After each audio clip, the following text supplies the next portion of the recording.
And you come over the crest of a hill and you see a man up on the guard tower either side of the gate. It's like jerking himself upwards and then pointing your direction and shout something. And then you hear a lot of commotion coming from the town as you get closer, as people sort of rush and scurry around. And you then begin to hear very faintly in the distance. Yeah.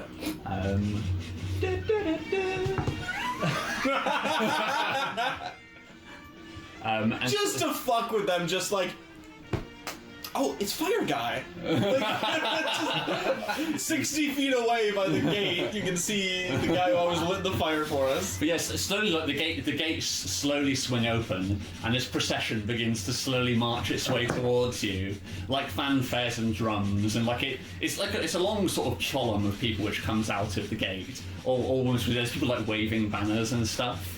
But then, like, the back of the procession comes around, and you see there's two men holding poles above their head, and between the two poles is suspended this large banner which reads, "Well done, Butu." And they march slowly towards you. I vote we walk just underneath it. You just ignore them and walk past. So, and you can see towards... Okay, hang on. Yarlin is panicking at this moment. I use minor illusion to make it look like Butu is walking. Oh god. No, this is a bad idea. You can't make anything emotion. You can't make anything that moves, though. No, oh, yeah, that's true. Yeah, never mind. Okay. So, yeah, the percussion... And you do see, like... You see the people who are playing their instruments, the drummers, like, there's something towards the back of the group which is sort of knocking drummers outwards and pushing through the centre. And you hear, like, crying out over the top of all the drums and the horns. You hear, "My son! Butu!" And the two drummers at the front pitchfork onto their sides in opposite direction as Ogul, like Aragorn coming through the doors, pushes them down face first. And this is the first time we see Ogul on screen. And she's sort of an enormous figure. She's sort of draped in all of these expensive furs. You can tell she's put on her Sunday best for this festival. You can still see some armour poking out from underneath, and her sort of like scarred greenish skin. Sort of juxtapositioned with, she sort of has her hair cared for by people from the capital. So despite being sort of like grotesque and orcish on her body, her hair is sort of like, she looks like a southern mother from America. It's all sort of like into like tight ringlets. She's sort of like an American belle. She comes striding out towards you and with her arms outstretched. And she sort of like leans from one side to others as if sort of like looking around the dragons. And there's a moment as she says, "Butu?" Does anybody respond? So bad, not that. That was the most awkward thing Yarlin has ever faced in her life. So I think her father fighting the dead brother was not this awkward. So I think she says like Butu, and then like there's like a bit of commotion, and the music sort of like stops at once. Like yeah, like one flautist like plays for that awkward 3 seconds too long. His last panic note sort of flatulently disappearing out as he realises what's happening, and everybody stands silently. Ogul at the front of the procession. If I'm knowing this. We have returned! Okay. Dragon Ball! Roll a Yarlin's fucking face following. Roll a performance. You're trying to get the crowd hype about it. Can I join in? Can I do one as well? Roll a 1 each. That's a 14. And that's more. A 16. You gotta use that inspiration. Come on. I can't. I mean, I've got enough. Come on now. Hit that 20. Get hype! 2. Let's stick him with the 14 now. I got 16. And he got a 16. 16. It's like reasonable height. Together.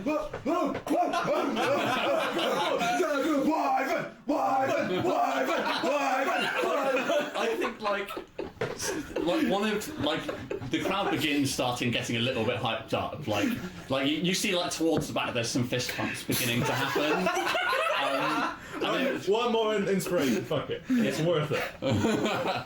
Come on, baby. I'll throw that on the fire as well. Fuck, that's 13. So I can throw one on. Come on, twin it. 19. 19, is that a plus anything with performance? That's weird plus 2, yeah. Okay. So with like a 19, like I think the one guy who stood right next to Ogul actually begins chanting "Wyvern, Wyvern!" But like he's very quickly cut off as like a huge ham-hock fist cuts him across the chin. And his head like spins round backwards, and he plops into the dirt. But by this point, like it's reached fever pitch, and it's too late. And you see O'Ghoul like begin to panically, like furiously begin trying to shout something, but you can't hear her over the chants of like why, and like people sort of like the rest of the procession just curls round O'Ghoul, leaving us sit there, and they all begin to scoop up the wyvern, lifted above their heads. Like it takes like 30 people surrounding it on all sides to haul this wyvern up. Like Yarlet's still on top of it. Yeah. You get jostled. Roll a. No, I just go flat. Okay, roll dexterity anyway, because they're clumsy and probably didn't see you. Oh, that was cocked. I like how you deal with the situation by just ignoring it. 4. Okay, Shouting over it. So Yarlet, like they come, you like slide off the backs. Okay. Where are your arms? We're at the front, because obviously I just land like right in his arms. sliding off the back though. Yeah. Alright, fine. So in the end, you get like plonked down into the mud, so you end up on your ass with all your pages spread across your lap. As the wyvern begins like slowly creeping away from you. That's my wyvern. Like everything's reaching a fever. Everybody's cheering. Like you see some confetti. Somebody by the gate begins throwing confetti out into the open. But then like the music lulls just enough, and you hear over the top of the crowd, Kurultai, now! And then everybody falls silent and turns towards where O'Ghoul is. I mean, you see the green in her skin. She's almost gone sort of a purple hue. I mean, you can see her eyes bulging out of her head. I mean, she just turns 180 and marches back up towards where the town is, where the main hall is. Kurultai is the meeting, right? Yeah. Kurultai is the non-optional party, and it's the compulsory party that you have to attend. And this is where all the political decisions are made, and this is where you would imagine it would have been later, because this is where they're going to decide whether or not you've passed the trial, how avidly you've passed the trial. But basically, it's a meeting of the 10 that she's calling. So she stamps her way back up to the town, sort of like people parting out of the way as she moves up back towards the gate.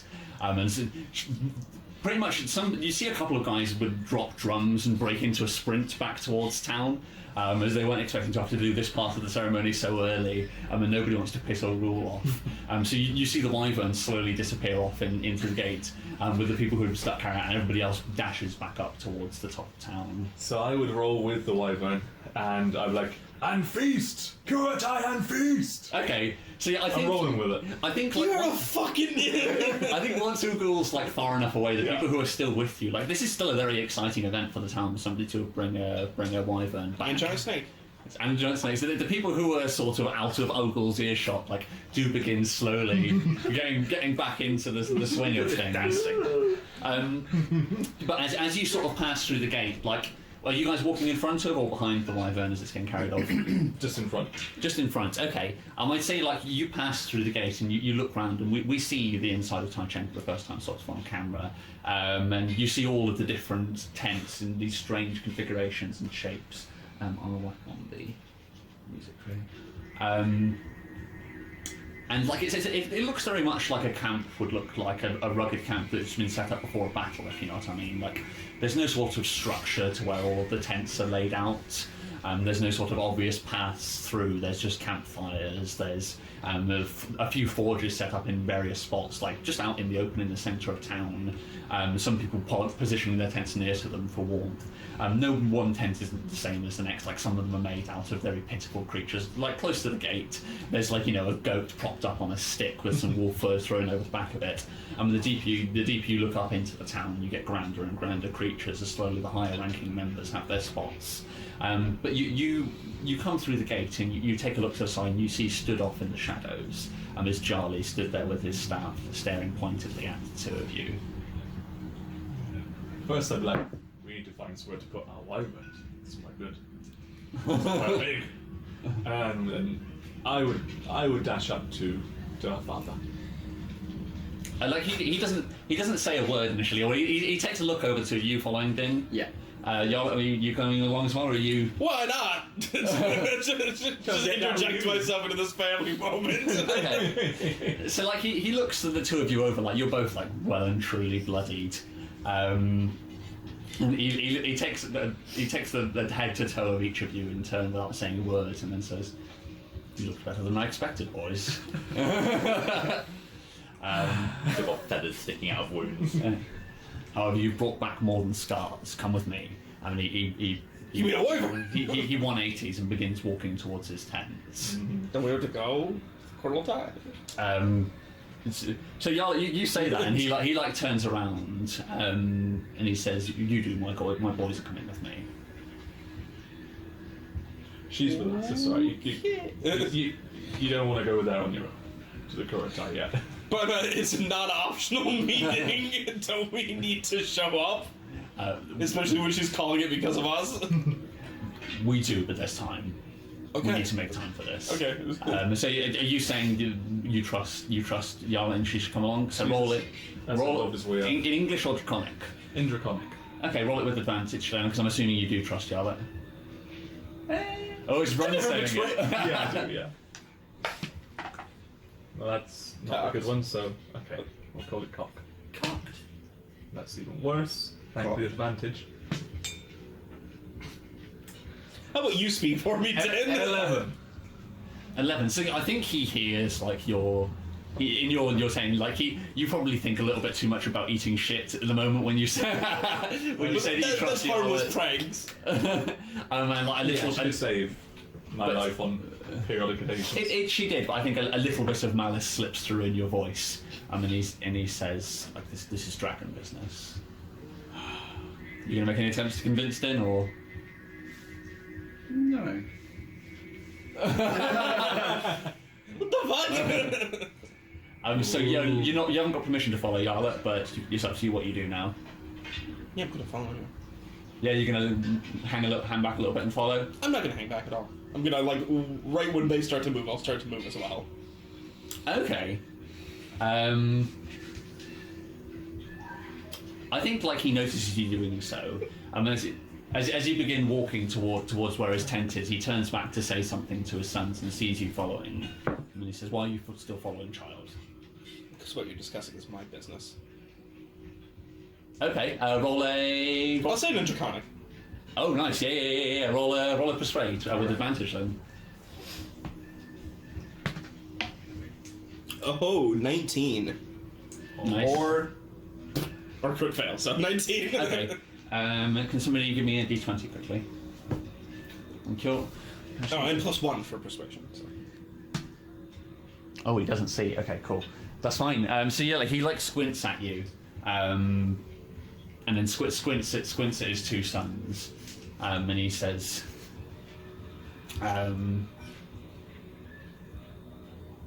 "Do you know what they brought back with them?" Yeah, you don't respond. You just nod. Okay, he said, "Fine, follow," and he gestures and begins moving back to his tent. What have you and the dragon been doing? So I've put the dragon in Jackie's bed and like covered him up and just been like, just in case anybody comes in. And then I'm gonna like sit on the bed like where his head is, so that there's basically no chance of anybody like busting in and being like, "Coral tie, bitch!" Yeah. It's a motherfucking Carlton! Yeah. You're quite lucky that everybody's rushing in a different direction, and people wouldn't generally bust into Charlie's tent unannounced. Although that said, like somebody has to tell him there's a coral tie on. So, I think there is going to be one instance before somebody comes back where you hear from outside the tent. Like, they don't walk in unannounced, but you hear from outside the tent. Somebody say, "Charlie, coral tie has been called." Cool. roll a deception. I know I should have just said nothing. Oh, nice.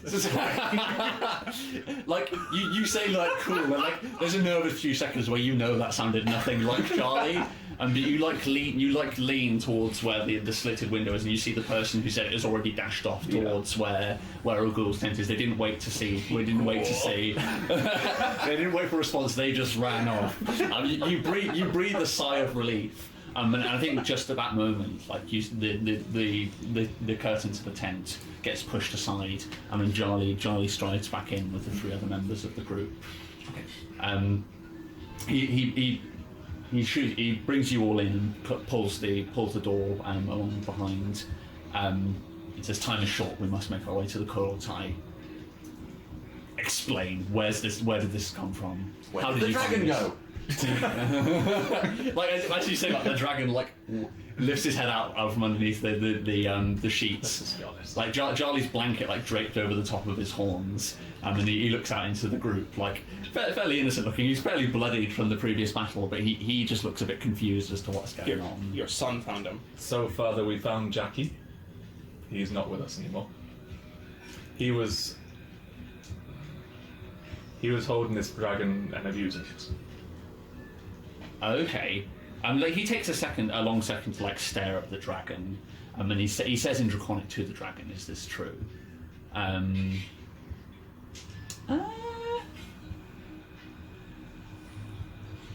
The dragon looks at you, Run, and he says, "Are you referring to my father?" Yes. And he turns back to Johnny and says, "It is true." Charlie takes a long second to stare at this dragon, and then looks pointedly at the two of you, and then he says, "What happened to Charlie?" He's dead. I understood that much. Why is he dead? How is he dead? How did you find him? Where was he? We also found Owls. The legend of Owls is true. Owls ate him. And I ate him too. Somehow fitting. And he stares long and hard at the dragon, and he says, "What do you plan to do with the dragon now you've inherited it?"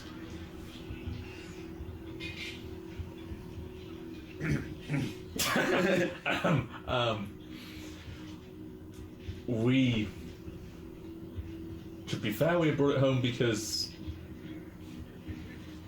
I don't know, and that's why I come for your wisdom. Okay, and he turns and looks at the dragon, and then he says, "Do you know what his kind did?" We do.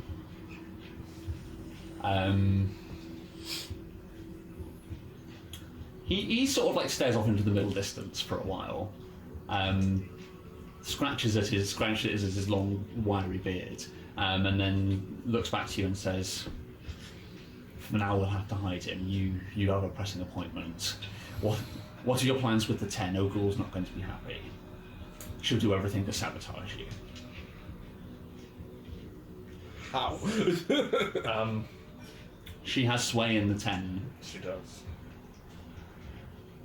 So it's worth noting now. So I think we've got the rules of the 10 out here somewhere. Effectively, what's going to be happening now, which you guys would be aware of, is so the Coral Tai is a meeting of the members of the 10, and then they're going to decide whether or not you've passed the trial and to what degree, and by means of a vote. So Ogul and Kadach both have 3 votes each, is the thing to be aware of.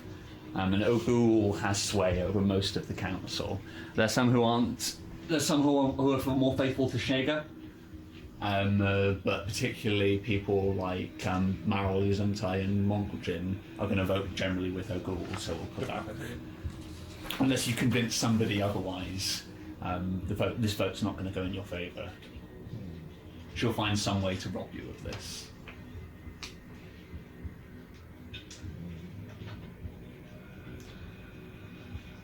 So, what's Yuzuntai and their allegiances? Yuzuntai and Marol will vote with Ogul. They always have.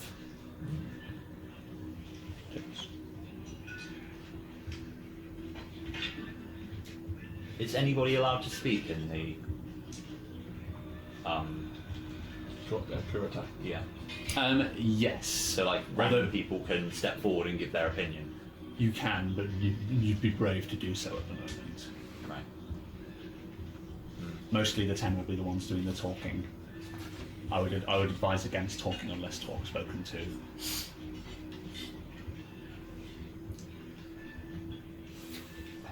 Well, it was Boontu, and who was the other one? Setrote. Setrote. Sorry, how do you pronounce it? Setrote. Setrote, okay. I want to make sure I don't fuck up.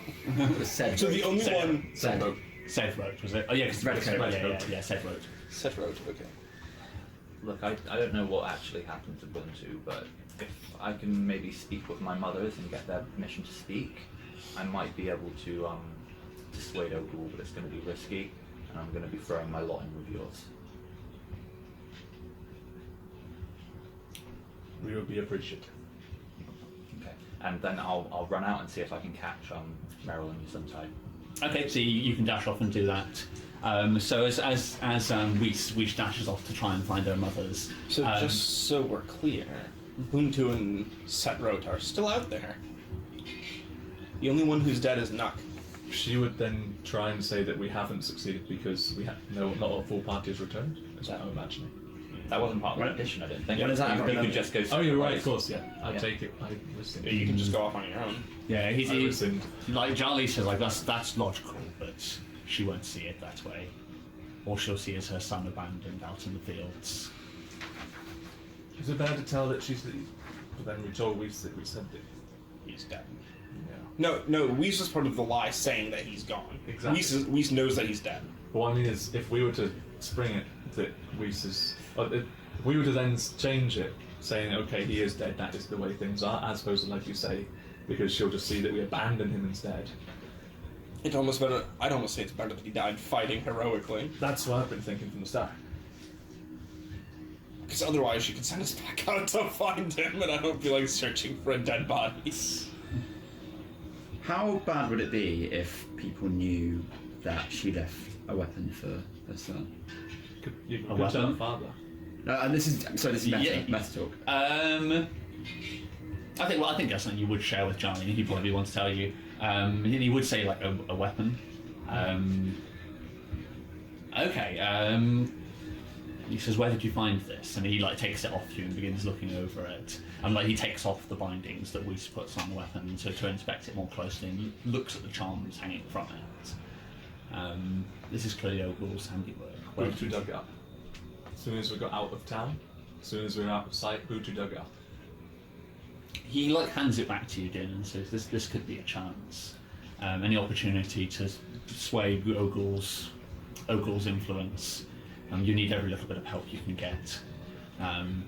You can probably still hear some, like in the distance. You probably hear a group of people walking up the street towards where the Koraltai is, and you hear in the distance, "Wyvern, Wyvern." And he's like, "You have some sway right now. If you play your cards right, this could go very well for you, but it could also go very badly." I think we need to tell him that. I think we need to admit that he's dead. I think that's the best, because there's no way that she's not going to take it well either way. But whereas we're at least closer to the truth if we just say he is dead.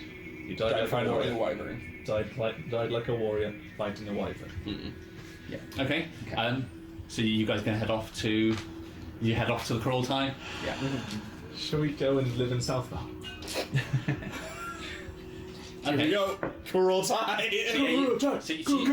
bitch. So you guys begin filing out of the tent. Run just as you're about to exit the tent. Like Charlie grabs you by the elbow and lets the other two walk ahead slightly, and then he says, "If this goes well for you and you're given the opportunity to fight for a position in the 10, go gently. We do not want to grab power here. It won't end well for us. We'll talk more later." And he walks past you out the door. Okay, fine. Obviously, Din didn't hear that, but I am offended by this. Okay, fine. Okay, cool. So yeah, Meryl. Roll. So on the way there, when I'm out of sight, I've dismissed my weapon and resummoned it as a quarterstaff. Oh, nice. Okay, cool. I like it. So roll a athletics check for me. Let's say if you can run to Meryl and Yuzuntai faster than they can walk to the. That is not my strong suit. You know whose strong suit that was? Oh, it's 14. I got a -1. So ironic. You run and all of us start crying. Okay, I'd say with a 14 it's a success, but you just succeed. Like you run towards where Ogul's tent is, and then you see Maril and Yuzento walking together up towards Ogul's tent. They're pretty much at the opening to the tent when you reach them, and you manage to grab Yuzento's elbow. Yeah. What do you say to them? So, I say, Mothers, in regards to what was found, my patron has given me a message, and I point to my eyes. Right. And then I say, I need your permission to speak with your backing in the Coral Tie. Okay. Roll. Like Yuzuntai just immediately says, "Okay, daughter, I trust you." But Morale's going to take some convincing. Okay. It's a 14. Wait, no, it's not. It's persuasion, isn't it? It's 17. 17. Okay. Morale squints at you and she says, "Are you sure, daughter?"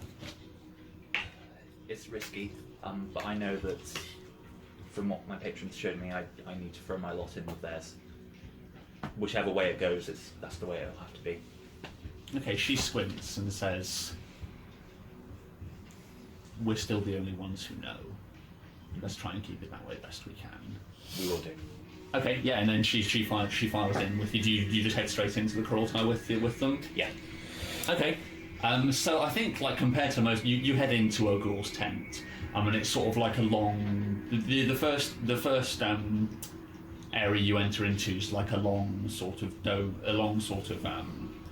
cut-out dome which stretches out like a long corridor with tables running down either side. And this is where, like, general people. There's two long tables, which file the whole way up the side of the corridor up to where the end hall is, where the ten sit, and with chairs with a bench sat down either side where people would sit for the feast. You can see food has been laid out rather hurriedly. There's probably still people rushing around with like wooden plates, sort of slapping it down on the table, slapping some potatoes on it, and then moving to the next spot. Yuzuntai and Maril would head up to the top, and there's a large sort of curved table where the 10 would sit, and they take their seats. And you see most of the other members are already in attendance, other than Charlie, who's still approaching with the others. Everybody's sat. You can see Ogul sat in her chair, still very clearly quiet rage bubbling beneath the surface. She hasn't said anything yet, but she just sat, her eyes locked on the opening to the tent where the other members are going to be entering. There's sort of like an eerie silence in here. Usually a Coral Tie would be a lot of cheering, drinking. There'd probably be somebody playing music, and there's probably somebody stood at the side with a fiddle, but he hasn't plucked up the courage to play a single note as of yet. And everybody's sort of sat silently in their positions, waiting for the party to arrive. Are you going to do anything in preparation for the group arriving? No, I think. Yeah, no, I don't think there's anything else. Okay. Maybe I'll go and grab some alcohol and hand it to Yarlet when she comes in. Okay, nice. And then I'll go back and I'll sit with Yusente and Maril. Okay, sweet. So after some time passes, and you would sort of have a seat back away. You sort of sit behind them where they were. So they have sort of like this. There's this raised table that sits in a semicircle, directly in front of basically what's a fighting circle. If diplomacy fails, people very regularly end up in the centre of this arched table fighting instead of actually talking about issues. So you sit a little ways behind Morale and Yuzuntai. And then a little bit of commotion begins to happen towards the door. You sort of hear in the distance, like there's somebody chanting, "Wyvern, Wyvern!" And then the remainder of the party round the corner into the tent, and everything's silent and eerie. Is the dragon staying in Charlie's tent? Yes, the dragon has stayed behind. He's hiding there. And Charlie and the group slowly stride in. Charlie takes a second to place a hand on each of your shoulders, and then assumes his position right at the end of the table as he's number 5 on the male side of the 10. Ogul gestures for you to walk into the circle at the centre. So the 3 of you are going to come and stand and present yourselves to the 10. Why not? Here we go. She looks each of you over in turn, and she says, "What happened to my son?" He died heroically, helping us take down this wyvern. Roll a deception point, please. Okay.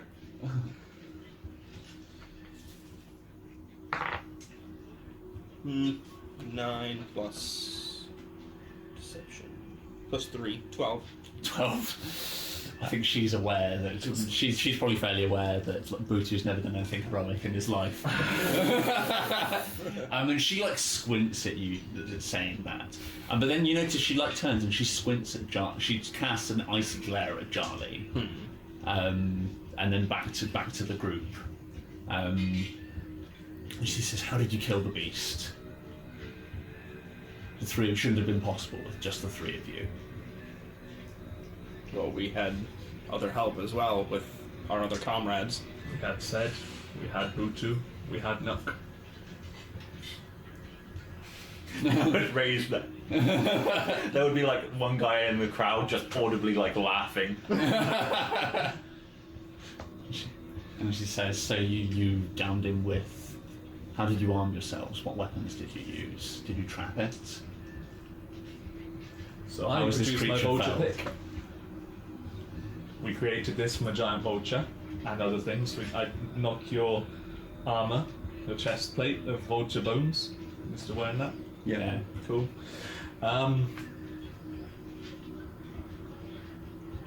Just outside Metro Second. Mm-hmm. We used the fire. Would that be frowned upon? That's fine, isn't it? It was- I'd imagine It's the fact that I use magical fire. Yeah, but So I got it, but yeah. But a lot of we the can say damage- it was our fire breath and the oil. it was the oil. Yeah. So, and the wyvern would be covered in like burn marks. Yeah. So, yeah. Nice. So yeah, I would say, and Nuck had some very powerful alcohol that we used as oil. Used our fire breath to set it on fire when it came down to us. After Defeated Butu bravely lured it towards us. The final shot was a flask of the oil in its mouth when we threw a torch that ignited through the base of its skull. Okay, so somebody roll. You're all pitching in on the lie. So somebody roll it with advantage. Whoever's got the best deception. +3. Okay, I got plus 2, so it's probably not me then. Right. I see how what else. I believe in you. I believe in me. Okay, so 19. That's 22 already. Or How was that? You said plus 3. Yeah, 19 plus 22 2. plus 3. So 22. 22. 22. Oh no. That's Let's a see if 22. you crit. That's definitely a crit, not all you want. Yeah, so 22. 22. 22. Okay, like you see, she stares at you, and like you see, like she has like a wooden goblet in her hand, which somebody has like shakily filled with wine for her, and you see like her hand clenching around it, and the wood all at once splinters and cracks, but then a single tear rolls down her left cheek, and then she says, "My brave noble boy." Butu. You actually start a Butu. No. Yeah. A toast. Yeah. A toast. A toast to Butu. Okay, yeah. I mean, I think like no, like you don't even need to roll persuade for like nobody's gonna not join in on the toast. So yeah, I think you do that. And like all at once, the room erupts with Tabutu, and the goblets are flung into the air. Like wine is spilt in every direction, and she falls solemnly quiet, and then she looks over you each at once, and then she says,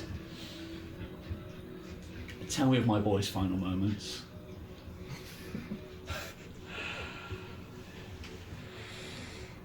You've got deception. As we said, he He volunteered to. or he Let him didn't. down. Yeah. Him and said, We had been by the Talbar. We were trying to catch food and lure some easier game to the waters when a shadow appeared over the forest and wolf spiders suddenly rampaged through our makeshift camp. It was chaos. We had to run everywhere when the wyvern appeared. Most of us dove for cover into the forest, but Buntu decided to stand on the edge of the beach and lure it down for us with a terrible roar. When he descended, we all sprung out at once to try and get it, but wyverns are huge. It started lashing out with teeth and claw. At one point, it nearly grabbed me, but he shoved me aside to rescue me from the jaws of the beast. He always was a stupid boy.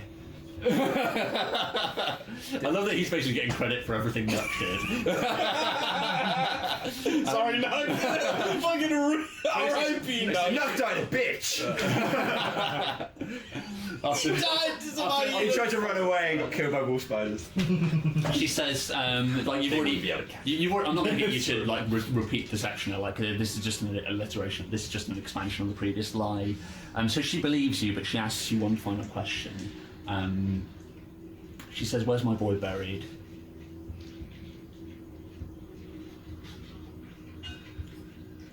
Point to the wyvern.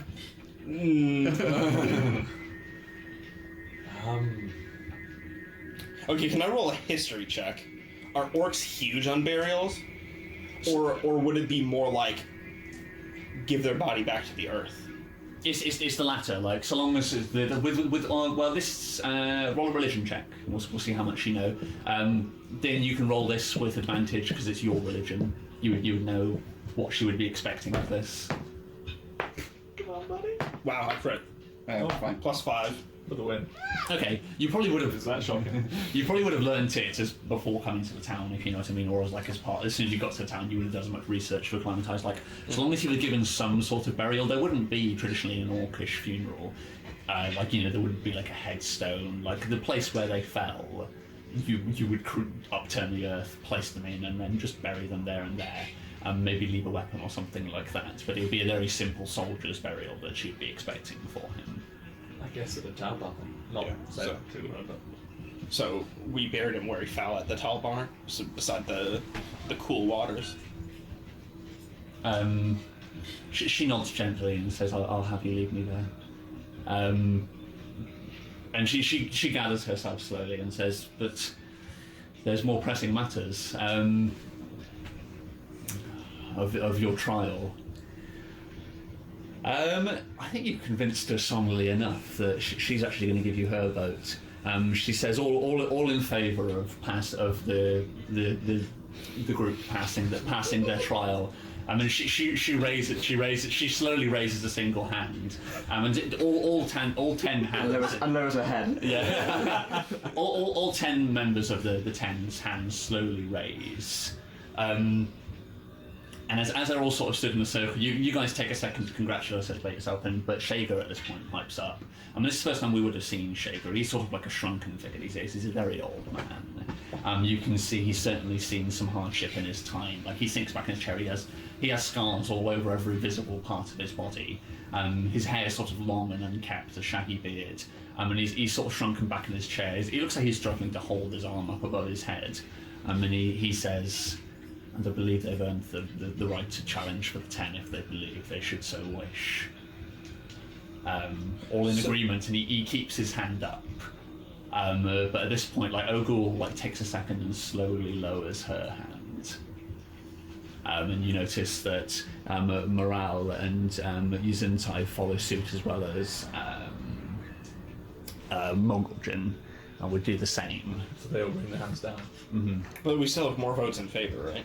Then do we? We're tight now. But there's count for 3. Yeah, Yeah. but the first man still has his hand up. So all the men still have it up, are you saying? All Well, the women? only ones that have lowered so far are women. Yeah. Every woman besides the second woman has lowered, but all the men are still up, which means, I think- assuming none of that changed, we still Yeah, lowered. I think, but Ogul would stare over at Kadaki, just stand there with his hand up in the air. He's fairly emotionless blob. Kadaki's a bit of a stat. He's a little. Are they married? I forget. They kind of like. Most people assume Butu is his, Okay, but it's never sort of been officially signed. Like, I would say, like, Kadach is. Din, roll a perception for me quickly. A man of Odo. 12. Okay, with a 12, this is the first time you've noticed it, as you're sort of like panning around the group, of everybody with their hands up. Like, Kadach has his eyes locked on you. I mean, he hasn't broken that stare since you've walked in. Okay. So is it a tie for points? He begins to slowly lower his hand, but you have a moment to interject. Can I wrap my staff on the floor to try to bring attention to me? 100% you can, yeah. So I do that dramatically and walk and stand in front of Yuzuntai and Meryl, and I address the crowd and especially towards the ghoul, and I say, I've been given permission to speak on behalf of my mothers. Now, these brave souls have completed their coral tie, and I believe in the efforts that Buntu put forward. It would be fair to say that Buntu also passed his coral tie. We can remember him. If Buntu were here, he would be given the right to challenge. He's the son of the head. Now, if we're saying that Buntu passed the coral tie, I think it is only fair that you allow one of these to be given the right to challenge. And I want to cast suggestion on On who? on Ogul. On Ogul, okay. Okay, so tell me, read to me the text of suggestion. You suggest a course of activity limited to a sentence or two, magically influence a creature you can see within range that can hear and understand you. If the creature can't be charmed if they're immune to this effect, and the suggestion must be worded in a manner as to make the course of action sound reasonable. Asking the creature to stab itself, throw itself into a spear, kill itself, yada yada, is unacceptable. Target must make a wisdom saving throw, so that'll be save versus 15.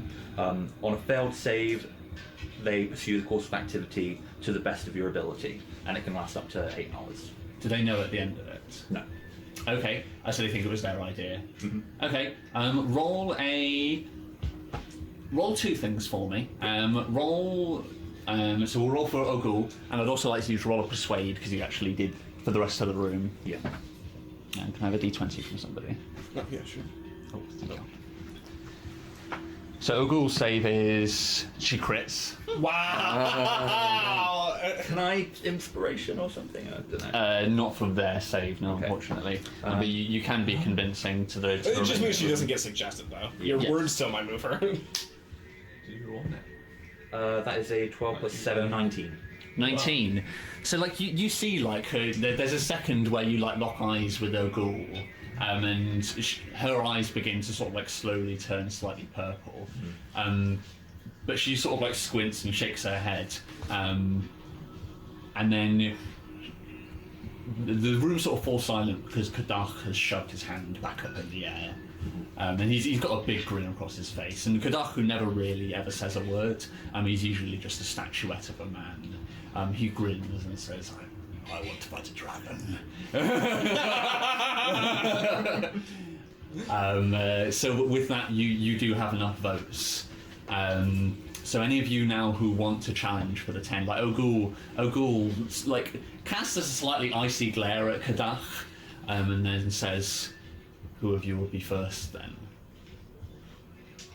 Because this is a right now type of affair. Do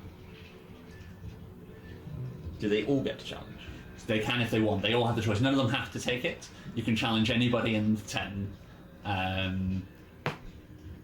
Din steps up. Okay. So is Din going to step forward? Yeah. Who?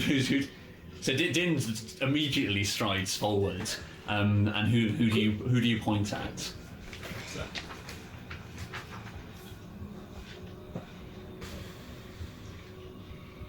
If you're not sure, I do.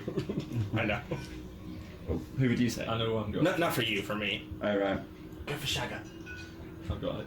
I want Shagga. Oh, that's some low shit right there. That's some horror. No, I want to see Shagga kick your ass. He would. He's the one who got you this vote as well. I'm tempted. I mean, it's suicidal, but I'd be tempted to go for. You will get. You're gonna It's get not effect to the death, is it? It can be. So if Kadach decides to kill you at the end, like it's not supposed to be a fight to the death, but deaths happen in these fights. But it's not traditionally to the death. Me, I would go for third man. Din would maybe go for Kadach. I'll give you. I would say because it's you're going with the character. So for Din, you would get. Let's call it 3 inspiration if you decide to go for Kadak. I'll bribe you into it as well if you want. But he's formidable. Roll a. It'll be. Oh, we're doing. Oh, we've got 50 minutes. Nice time. Here it is. You know that he wields a weapon called the Blade of Wrath. Cheers, Steve. So I'll describe it to you. So, seeing is this is probably what you would know the most about. So he wields a weapon called the Blade of Wrath, which is a long sword crafted from the cartilage and vertebrae of the wyvern's tail. That's one of my favourites. So you gain he gains a +1 bonus attack to his attacks and damage. If he hits you with it, he gets an opportunity to grapple you. So the blade will wrap around you and ensnare you if he hits you successfully. If you have a creature while he has you grappled, he can inject you with toxin at the start of each turn. What damage does it do?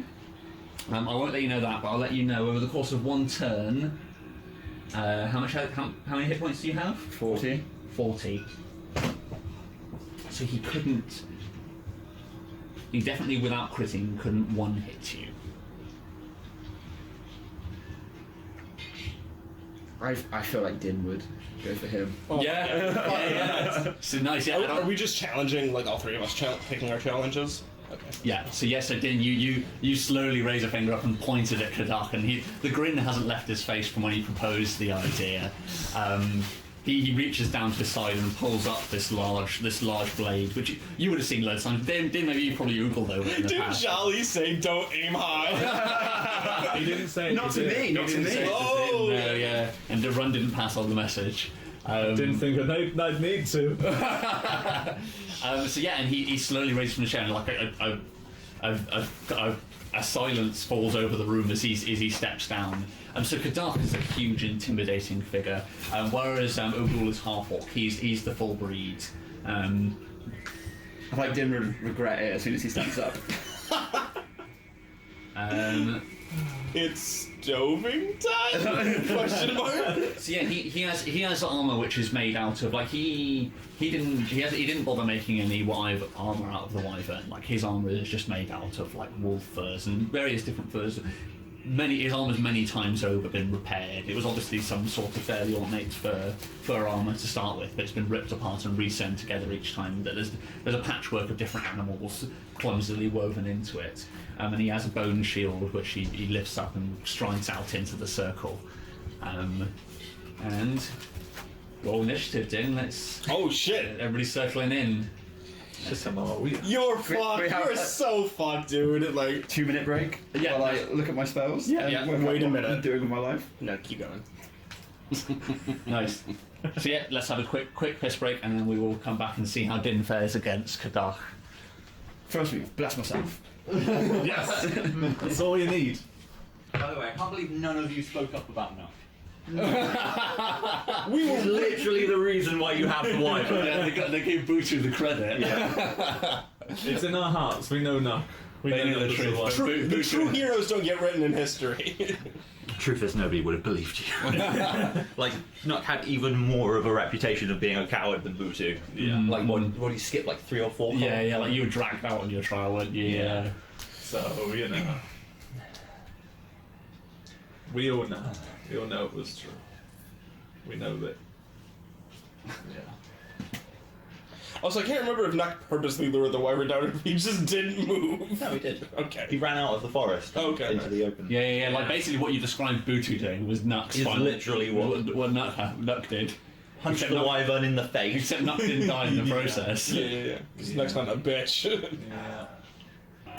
So, yeah, after you wake up. So, starting off like before the fight, I'm going to take my shield off of my pack and lob it into the arena towards Din. Oh. What's your weapon right now? My weapon is the mace. Or I've got a sword. I'd like to prepare an action for the moment the fight starts. I've not even written anything next to it, so I'm doing this Can I do shit. that? Huh? I'd like to prepare an action for the moment they actually start fighting. Okay, yeah, you can do. Let's kick it off. So, Immediately, as soon as Kadaf steps in the circle, we begin to hear people chanting and cajoling the two fighters in the room. Oh man, it's like the fucking Shadow of Mordor. Like, Does he have a chance to swap out for my shield? Vulture pick. It's a 1d10. I'm gonna leave it on the floor in front of him at the start of his turn. Whole action. Okay. Actually, no, yeah, you can scoop up the He's shield. only getting a +1 from it. Yeah, you can scoop up the shield if you want it anyway. I already have a shield. So if you swap out from my shield, it would just be a +1 because Nux shield was rubbish, basically. Okay. Well, I already have +1 from that shield, yeah. So shields are usually a +2 to AC. Okay. So you'd get another +1 if you use A wisdom. +1 to what I have now? Yes. Yeah. Oh, sorry, I thought you meant I'd swap out a +1 for a +1. Because Nux shield is essentially a bunch of bark strapped together with bombs. Yeah, Right? yeah, This is right. a proper shield. Yes, please. Yeah, so I lob that at you, and that's probably the only way I can help you in the fight. Okay, so it pats down into the dirt, and Kadaf looks at you, Whis, and then looks at you, Dim, and says, "It won't help you. Prepare yourself, monster." And so each of you, Racism! I get each of you to roll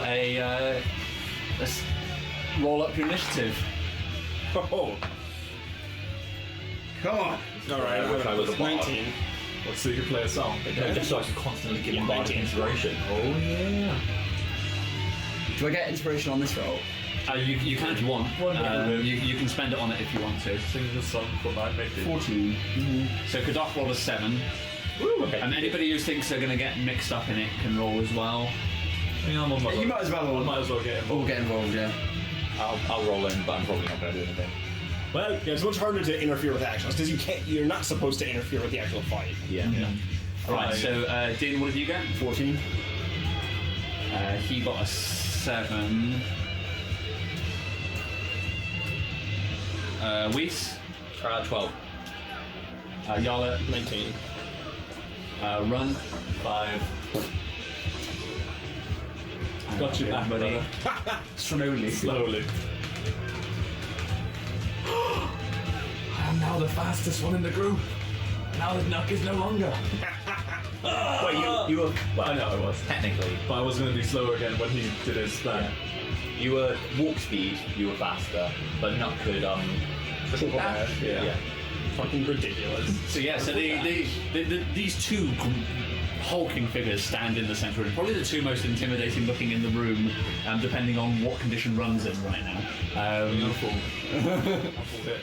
So that they stand as opposite one another. And so Yala, whilst they're staring down, you're actually the first one to act if you want to interfere in any way. Yep. Phantasmal force.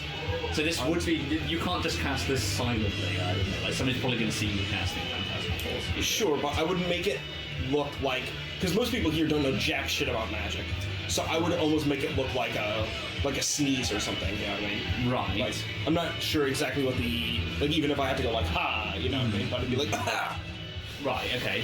because no one else is going to see the phantasmal force. It's only onto him. Right. Okay. You'd have to roll a stealth to disguise the fact that you're casting it. It's an illusion within his mind, and it's verbal, somatic, and material. So yeah, you'd have to say a magic word effectively. Somatic. Or verbal, sorry, because it's verbal. Sorry. it's in So it'd terms be, of the way that it's sort of outlined in the rules. Basically, unless it specifically says within the spell, then it's not super evident that you're casting a spell. Right. Unless, like, I would say if there was somebody else that was trained in magic, they could probably tell. that's what I'm thinking. There's a couple of people around who might, so you'd be looking to beat their perception. Because the thing I'm thinking is that there is actually abilities later down the line that you'd have to take to give you silent casting. If I remember correctly. Yeah, there can be. That's specifically for whatchamacallit. Rogues can do it, can't they? Is it rogues? I know that it's sorcerers. Yeah, there's a few different abilities that would give you silent casting. Yeah, So. but that allows you. The other benefit of that is that allows you to cast, say, if you were like bound, like you don't have to say anything at all. Am I rolling stealth or deception? I'd be stealth. Okay, 17 then. Oh, wait. 17. 19. Okay, nice. So yeah, so the din, the sort of the ruckus of the crowd is enough that you're able to gain advantage. So what are you? You actually use the word din then in Yeah. the din of the crowd. So yeah, you're able to cast it. So what's the effect again for him, and what are you making him see? So does he have to make a check, or does it just work? Yes, he needs to make an intelligence saving throw. Intelligence. His Yes, strong suit. yeah, I know. That's why I thought Phantasmal Sports might be good. So he's rolling this with a -1. Great. Oh boy. It's the latter thing. He crit fails. Great. So, as they begin to fight, because he is an orc, from behind Din rises the fiery figure of Udo, Right. who like stands over Din and like stares right at what's his name? The big orc. Kadak. Yeah, stares right at Kadak and just says, Okay. Interesting. Very interesting. Okay.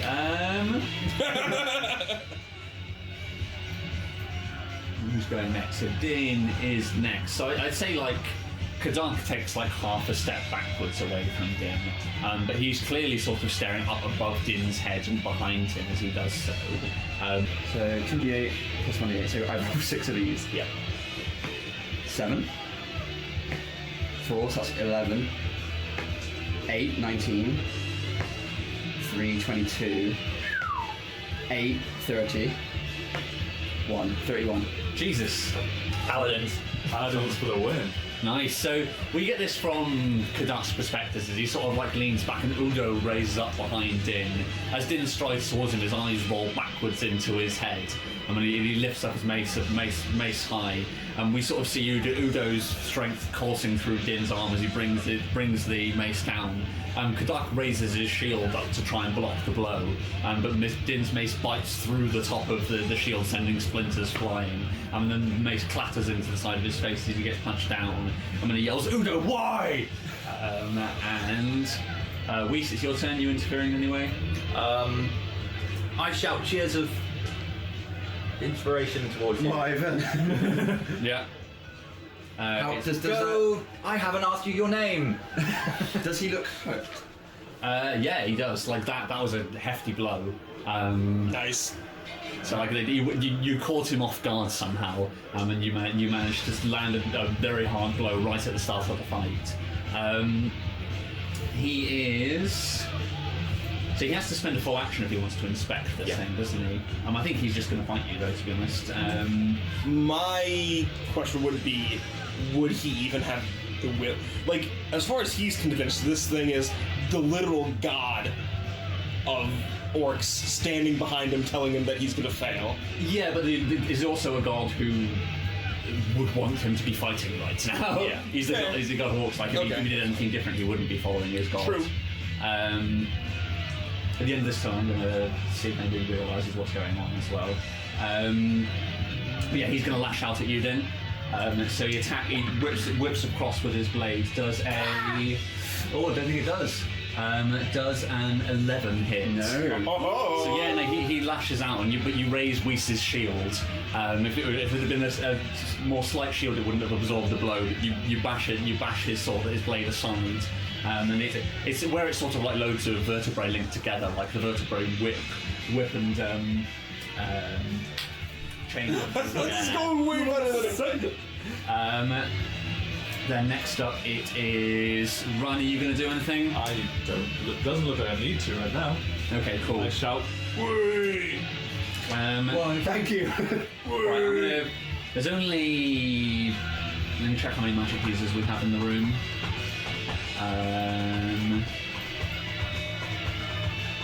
So from I'm assuming Meryl. yeah, I think Yuzante has some magic as well. Just my mom's. Oh no, no, neither of them are actually magic users, although, so it's really just Chaka who could catch you out for using magic. I guess I don't. Because Kadark's like, Udo, why are you here? Yeah, I'm not just going to give it to you for free. All right. Like there has to be some chance of people realizing what's going on. So I'm just going to roll. I'm just going to roll it with advantage for the other people in the room in case anybody realizes. Can somebody chuck me 2d20, please? I shouldn't have given him my critting d20. So Shaka is the one who's going to be doing it, and she's got +1 int, so she'll be running with. She's not. +1. Oh, she's got +4 perception though. So let's see if she notices that Kadark's acting out of character. So that's a 20. So I think at this point, like, Chaka would have to roll her into initiative order now as well. Somebody roll a d20 for Chaka for me. Let's see when she's going to react. 14. 14. Oh wow, it's equal to me, isn't it? Probably ahead if she's got the plus or something. So what's she got? +1 dex, so that's 15 total. Is he taking any damage from the illusion? Not yet, no. He will on my next turn. Yeah. Is it because you said if he stepped towards it, it would attack him? Oh yeah, if he attacked, yeah. Mm-hmm. So yeah, so it will attack him. Okay. Well, he's attacked Din, so what's the damage it can do? Just 1d6 psychic damage. Okay. And Just a little extra. does that need to actually? There's no sort of resistance for him. It just does the damage. I hope this doesn't kill him. If he dies when I've not hit him. Well, no, because it'd be just like. Oh yeah, so- aneurysm. Okay, yeah. So roll up your d6. Victory. 1. Okay. Hot one. Thank you. Nice. Okay. Cool. So then Chaka's. So she's behind you in initiative, Yarla. Roll perception.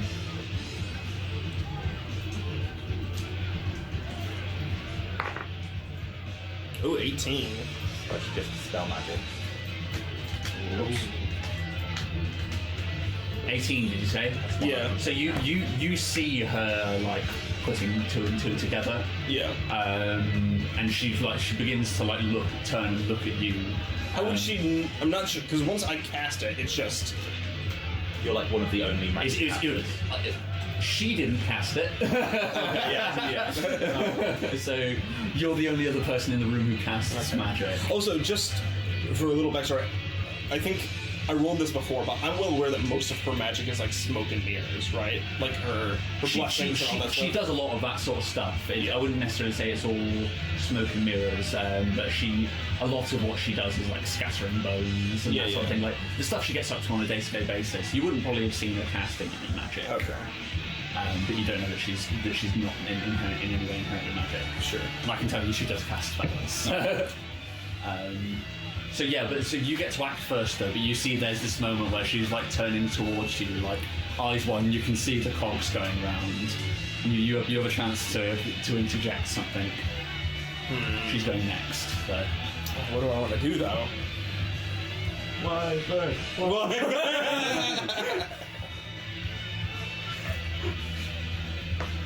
Every time there's like a hit, the crowd just go, oh, wyvern!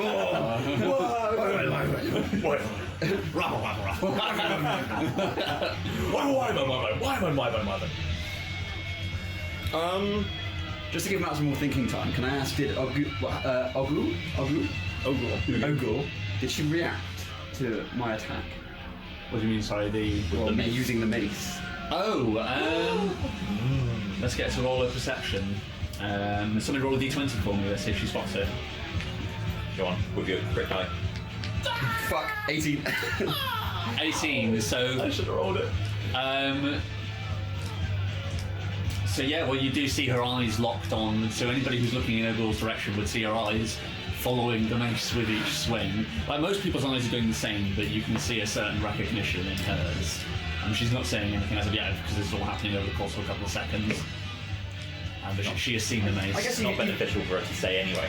Well, I guess, yeah, and even it's still consistent with our lie. Like, Yeah. I could end up with a mace anyway. So I think I might turn around and do it. I'm just going to dispel the illusion for or I can't pronounce his name. The Kadak. Yeah. And just kind of give her just like a dead-eyed stare for a few seconds, and then turn back to watch the fight. Okay. Let's have some things.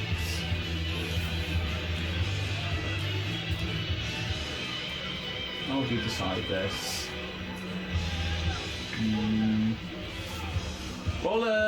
Just roll a persuade for me. Okay.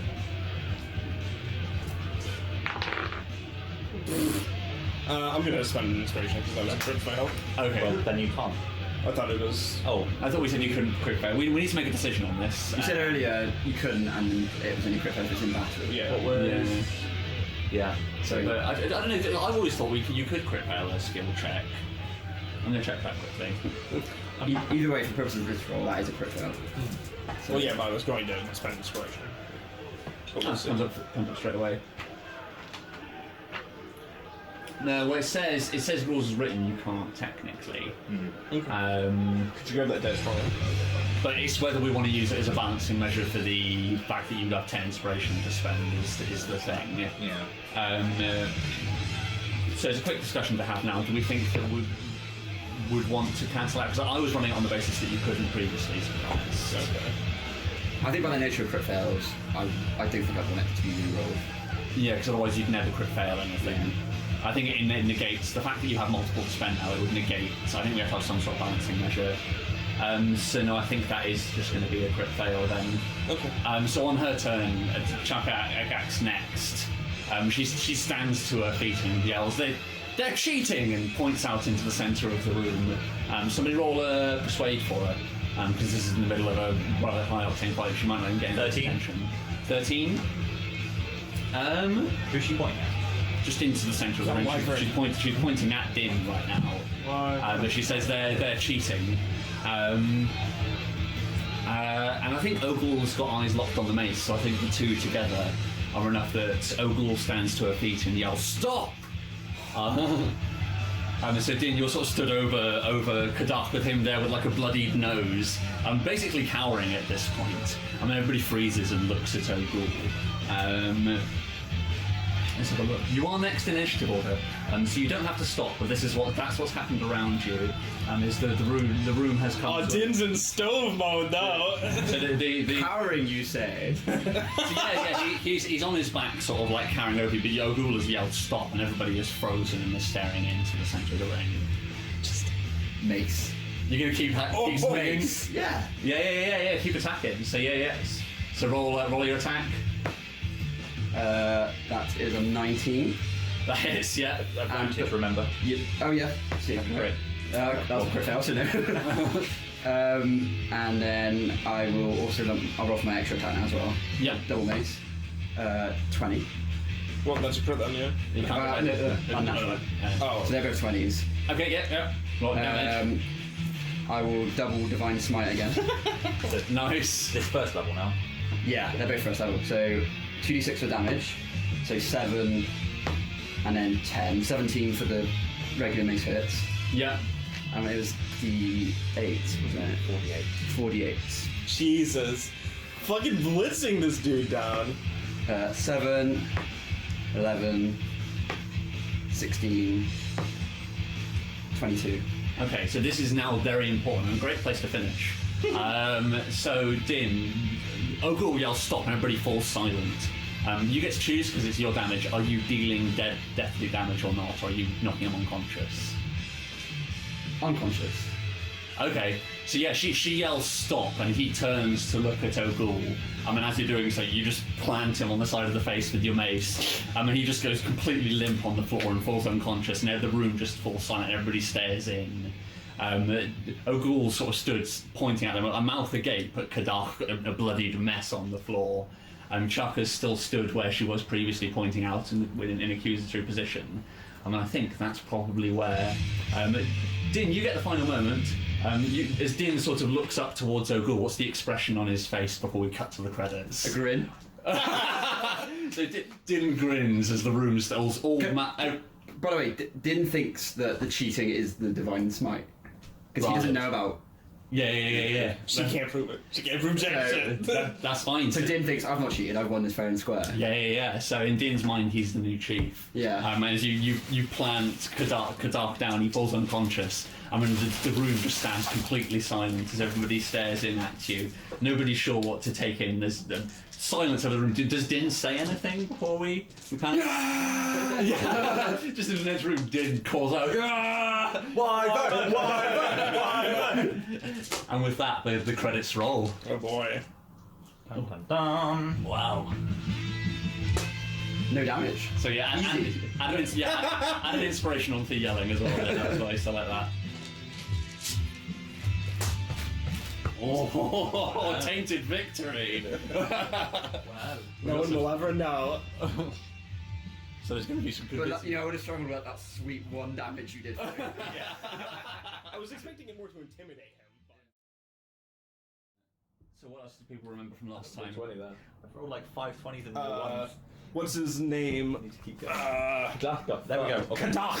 Yeah, Is a fucking bitch. He got smoked with like very little upset help. Like my Uno spell didn't get nothing. Like he got wasted by Din. Like Didn't you take 1 HP damage from that spell? yeah. Literally, like it didn't do fucking anything. And now I'm disqualified. And then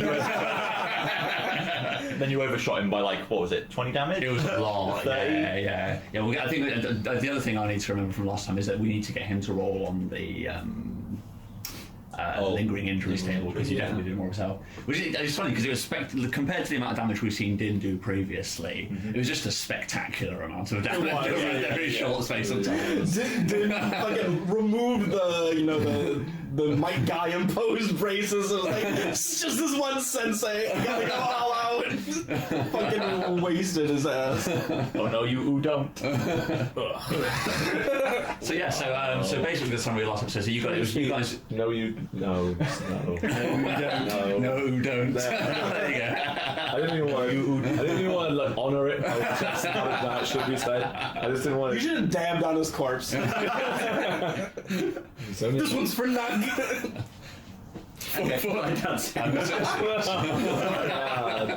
So what happened prior to that then? So what was the build up to the fight between Din and Kadark?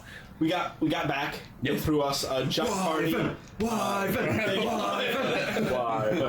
O'Ghoul burst through the crowd and said, "Where's my boy? Oh heavens, he dead!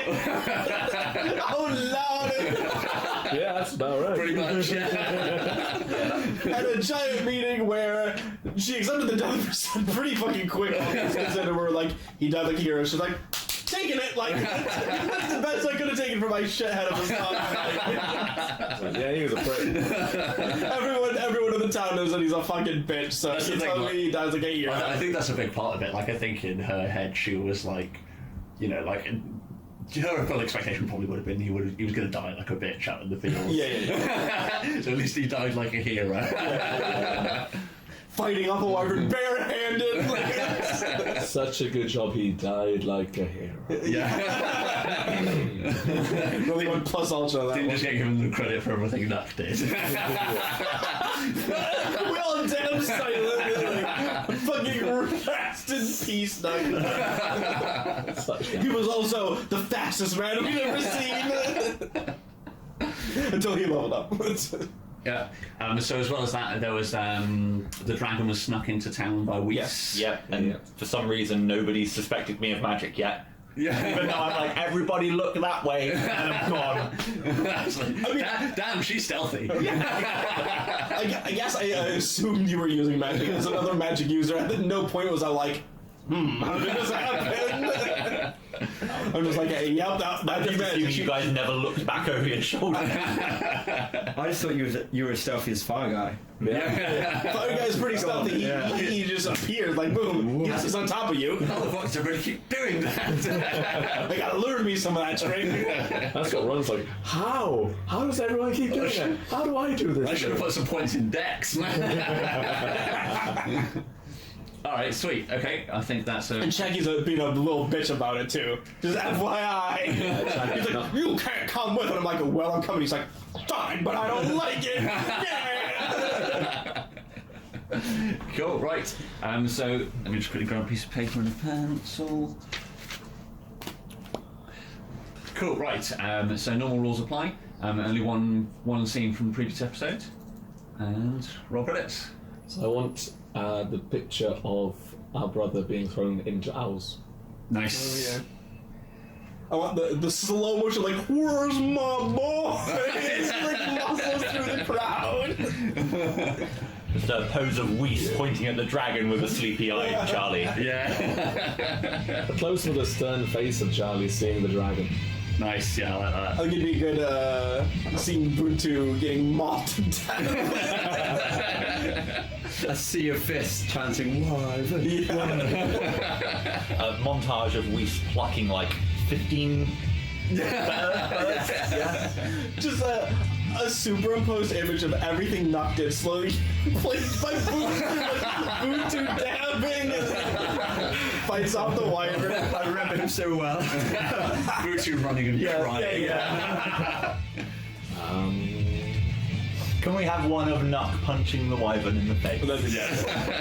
Cedro also dying like a hero. I think the wyvern dying would be a good one, just like the final shot through its skull. Yeah. Nice. Since it's pretty poignant for this one. Like it. So at the end of that, we've got Smith, you got 1, Steve, you got 2, and Matt and Dave both got 3. Wow. Are you good, pencil? No! Thank you. Thank you, sure. Take one and yeet the rest out the window. What the fuck? Where did this come from? I guess it's been in here since last time. So I'd like to start this episode with a couple of inspiration scenes I feel like there's a few poignant things I'd like to build up on.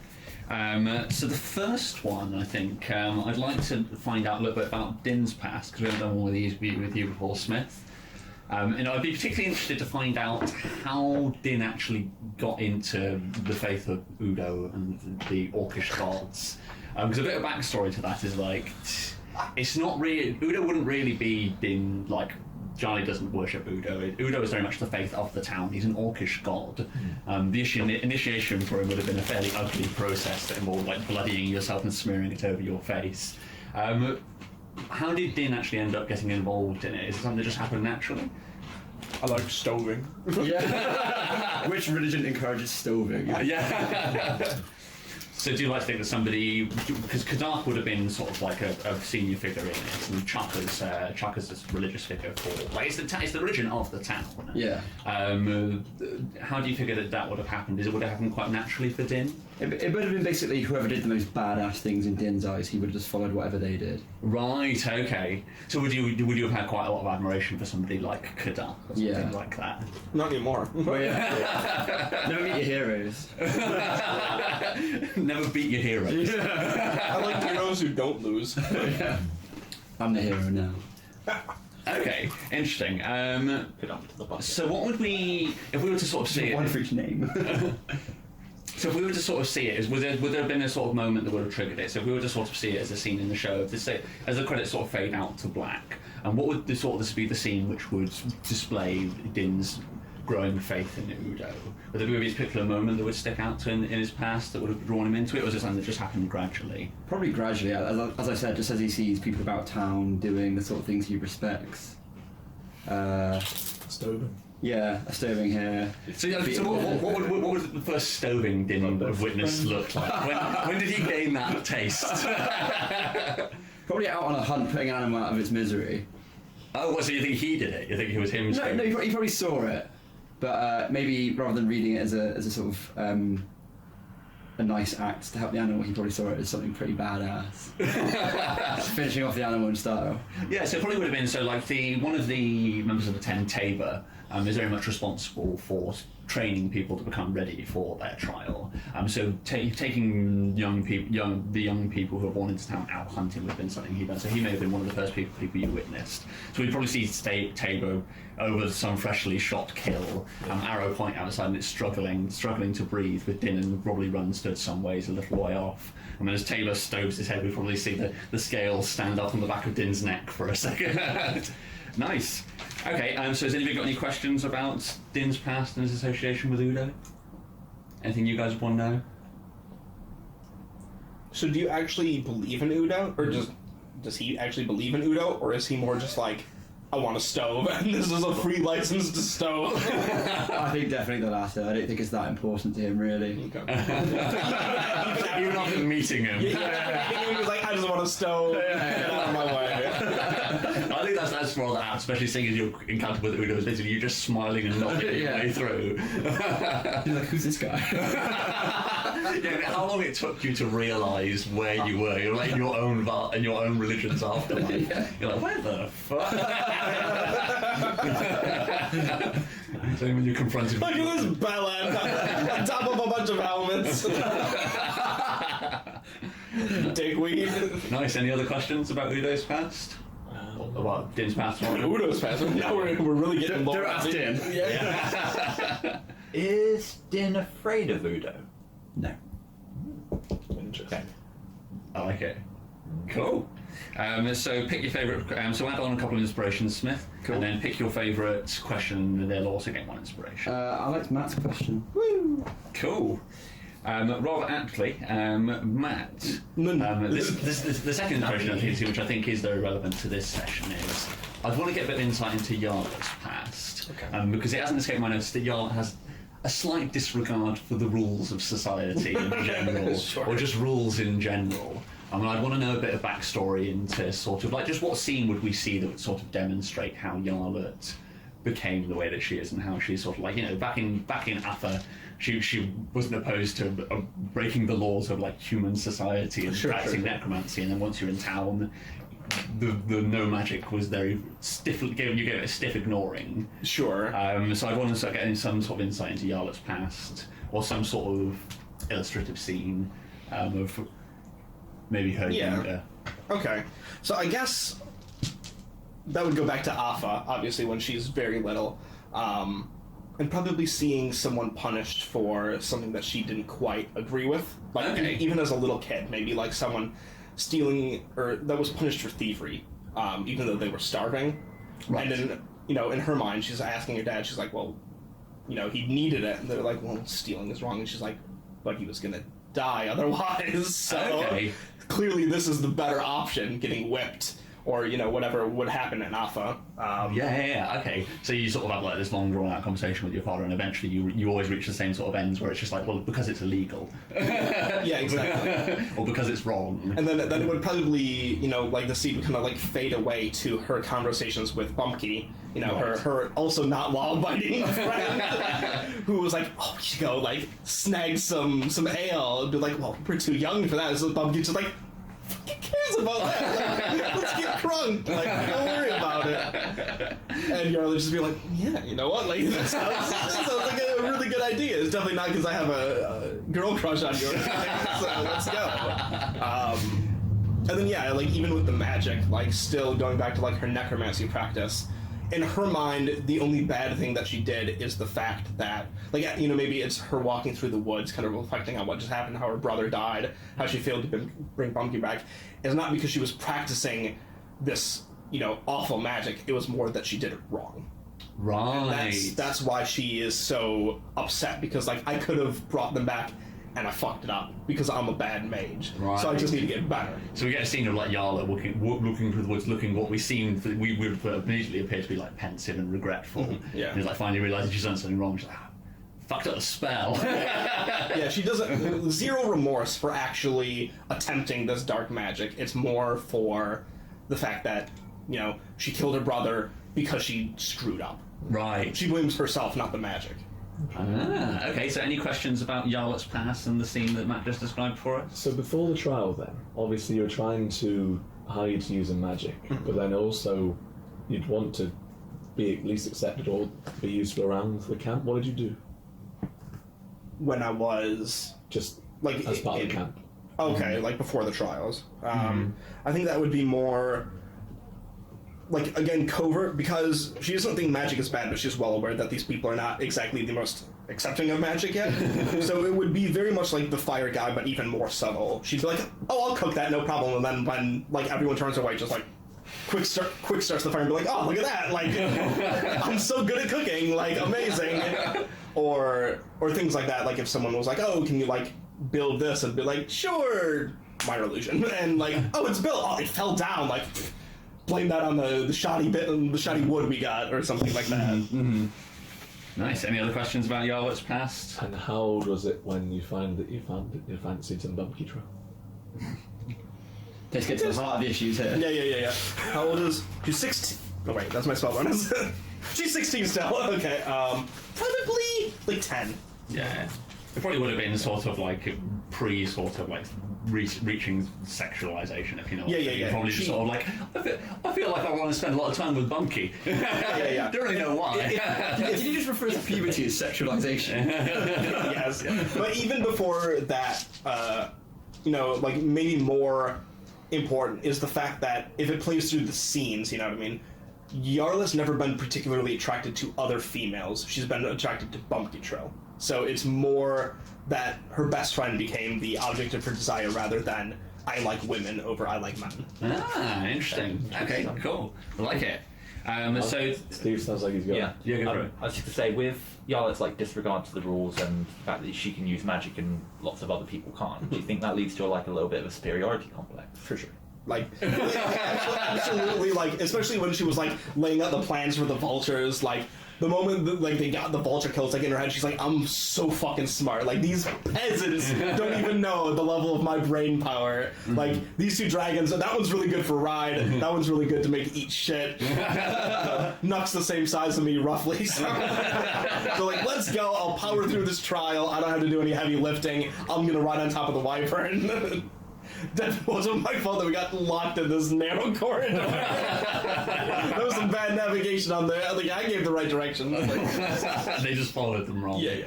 I like it. It's not quite that level. That's more of a joke. But she definitely thinks of herself as at least smarter than like most, if not all, of the town. Nice. I like it. So this whole Bunky and brother thing is quite a traumatic event. Has it had any lasting impact on her? Is she ever afraid of trying? She's definitely afraid of death. Like when she broke down after almost dying to the wolves.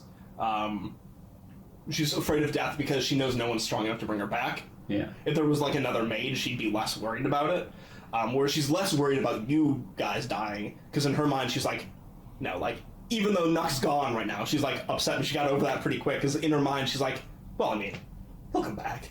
Like, I'll get him back eventually.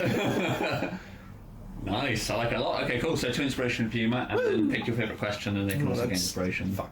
What? I thought you said something at the end there. No. I liked all those questions. I'm gonna give it to Dave because he has 2, Nice. and I liked all of them. Take a shit. Cool. Right. So, I think so. Well, after the 2 opening scenes of the episode, I think we sort of fade out. So, what would the closing shot of Yarlet's sort of scene be? Would it just be that final shot of her tramping through the woods? Yeah, I think the final shot would be Yarlet tramping through the woods, and like in the back of her mind, you can maybe hear Yarlet's voice, like kind of echoing in her own mind. She's like, "I can do better than that." Right. I like it. Cool. So I think from that, the camera sort of slowly fades down to black. And then we remain on a black scene, and then we sort of hear over just a black screen the final few moments of the previous episode. So we just hear Chaka shout, "They're cheating!" And then it goes, "Stop!" And then just crunch. And I think the camera, there's a single hit of a kick drum, and then the camera all at once bursts in. I think we get sort of like a 300-esque slow motion scene of sort of like the room, the slowly panning around the room, sort of realizing as the faces. I think I didn't really describe them last time, so I'll take a second to. The camera sort of pans from left to right on the 10, sort of gauging their reactions to the moment of Din's triumph. Question mark? So I think the camera starts off on the far left with Mongol Jin. A small sort of scruffy looking orc. She's very much a half orc, the same as Ogul is, but like half the height. She's very stocky, but you can just sort of see she's already got a hand on a knife, which you can see protruding from sort of like the breast of her furs. And probably as the camera sort of pans at her, the longer the camera remains on her, like the more knives you can spot. As there's just ones tucked away in every little stowaway spot you could have a knife. There is one. She's probably got her hair fastened back in place with a knife stuck through like it's a chopstick. the camera pans slightly further around to the right, and we see who's number 4. It would be Yuzentai, one of Whis' mothers. Yuzentai doesn't look too different from Whis in attire in that she wears this long black cloak, and there are some black feathers. She's barely paying attention, even though the leader of the tribe has just been stoved. She's paying far more attention to a vulture which is sat on the arm of her chair. She's halfway through feeding it a scrap from its plate. As the camera continues to... Sorry, I just have one question about Mongol Jen. Yeah. How tall is she exactly? Because I know she's very small for an orc. Like, I guess when it says resembles a child, I'm like, is she Yarla sized or is she more? Yarla, because Yarla's a gnome. You're tiny. She'd be probably around dwarf height. Okay. So it's still not much bigger than me 4 compared to 5 feet. Yeah, around that. Yeah, Okay. she's probably about 4 or 5 foot. Thank you. But very stocky. So the camera would then pan round to Maril, Yuzentai's sister and Whis' other mother. She's eyes locked on Charlie at the moment. She's dressed in a similar black robe to Yuzuntai without any of the feathers, and hers is considerably better kept. Whereas Yuzentai's has sort of like little flecks of bird shit in on odd spots, hers is kept immaculately clean and pressed somehow, even though she lives in a tribal village. But she is just eyes locked across the hall at where Charlie is sat. The camera pans around further, and we see Chaka with her she's probably got 1 foot up on the table in front of her, pointing out into the centre still. And she sort of wears old sort of ragged. What's her actual armour? She wears old sort of ragged robes. She has like bones which she hangs around her neck. Probably Yarla would have noticed her scattering previously. She has all these little pouches all over her body that she uses to keep all of her herbs and things like that. Ogul is mouth agape, hands still outstretched in front, telling the group to stop. And we can already see, even though it's in slow motion, her face twisting from shock to anger. Do any of these people look impressed? I think around the other side of the table you'd have a better reception. I think there's an empty chair where Kadak was previously sat. My chair. Business he belonged to me. And I think next to the chair we see shrunken into his chair with a slight smile across his face, the figure of Shaka, depending on how you want to pronounce it. Definitely Shagger. What race is he? He's human. Okay. So yeah, he has sort of long, overgrown, wiry silver hair, and wears like old, battered leather armour, which looks like it's seen more years than battles at this stage. It's like old and flaking apart. Next to him is Tabor, the one who set her out on the trial. He looks more impressed than the remainder of the room. He probably maybe not had as high expectations, having trained the dragons when they were young. Probably wasn't expecting them to drag a wyvern back to the town and then bludgeon the chief to death. So he's What's that? I'm pretty sure it's only unconscious. yeah, It's fine. So Tabor, if you remember from the very first episode I described him, he is a he's a barbarian. So he wears a wolf skin as a cloak pulled over the top of his head. And then it was obviously some old wolf because it's got flecks of silver in its hair which match the flecks in his beard. Next to him is Bulgir. Like the camera probably pans to the right and we get Bulgir's chest next to where Tabor was, and then has to slowly pan up to get to where his face is. Similar to Tabor, he wears an animal fur as a cloak, but his is a bear. He's probably on more than one occasion out on a hunt been shot inadvertently for somebody mistaking him for an actual bear. He's probably got a bit of a grin on his face as well. And then finally we see Charlie, who, similar to Maril, is locked eyes across the room, both staring at each other, trying to figure out one another's intent. And I think slowly, as we see Charlie frowning, the camera pans back to where Din is, the large grin still on his face, and then slowly we sort of hear the sound return to normal speed, and the room is just still left silent, as if normal speed of camera has not been resumed. Everybody stands frozen, Except for Whis. Y'all did it! I had an inspiration out of that. So yeah, like Whist's voice echoes out around the room, and everybody turns to where. Does it trail off at all when she realises no one else is cheering? No.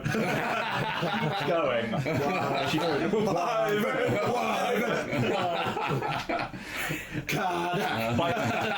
By this time, I'm sure that Castle Row knows how to chant Wyvern. Probably, yeah. And how does that sound? Castle hasn't returned yet for some reason. He's got a bit of a guilty conscience. He's elsewhere.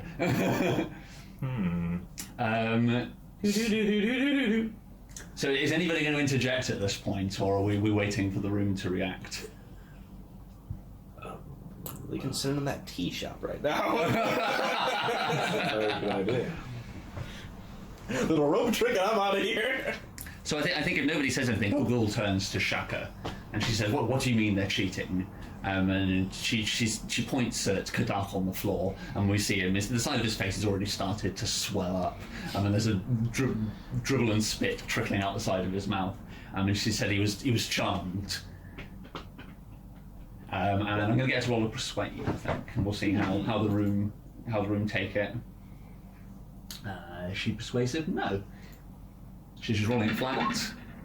Of those two, it is Enough. it's a 4. Oh, okay. So initially nobody believes her. Like I probably think like Bolgier pipes up the large man in the bear cloak. I mean, he says, "You're just a sore loser. He got his ass kicked."